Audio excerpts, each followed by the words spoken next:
Okay, today I'm going to test this the LED 100 watts. I just ordered from AliExpress.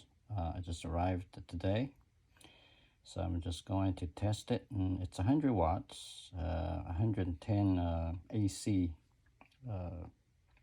power supply. So you can see this is it's very cheap. Include everything, tax and shipping, just the $3.60. And you can see this is a very simple chip. And then you see that on the bottom here there's an N for negative and L for load. So you just directly connect the 110 volt AC to the power supply on this chip, and I'm going to do a simple test. I'll do a very quick simple test. I'm going to use this 18 gauge with 2-wire. It can use for 150 watts voltage. And this is actually the thermal wire. You don't have to use that. You can use any other which can stand the 110 volts voltage. Since this is the one that I have, I'm going to use, I cut a small piece of it and then sew this wire onto the negative and the load connector on this LED light and give it a test. Okay, I cut the wire and take the 2-piece wire and strip the tip off, and that's what I'm going to sew them onto the power supply on this LED light. You can see the white I'm going to put on a neutral. The red I'm going to put on a load, which is a positive. So I'm going to sew these 2 wires onto it. I'm going to skip the steps how to sew them. You just need to know how to sew these onto the chip yourself. Okay, the 2 wires are soldered onto the chip. You can see here.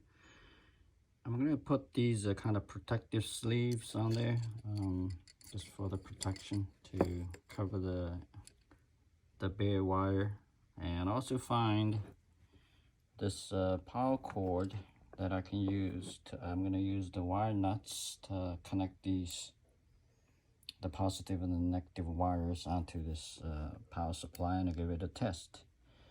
So I'm going to go ahead, sew these, just give it heat it up. It'll wrap around the wire. So I'm going to do that. Okay, here's the finished product. So I've connected the wires to the power supply. Not quite yet, the plug at least is on there. So I'm gonna connect this plug onto the power supply and see what happens. So, see if I can. So here's my power supply right there. So I'm gonna connect that onto the this thing here. So I'm gonna show you after the connection. All right, it works. For $3.60 from AliExpress. I tested the chip, looks good. So the next step, I'm gonna use this chip onto one of my halogen kind of floodlight. The one that I'm sitting there, I was using the halogen, so I'm gonna convert that onto the LED with this chip and see how does it go. We'll have the next video on that. Thanks for watching. Bye. You can see on this one, the back of this LED is aluminum metal plate, and actually it's very hot. You should put on a heat sinker if you're really going to use this LED on some project. So this will be the next step I will do, to add a heat sinker, because otherwise the temperature is going to be very, very high. It's going to damage this LED.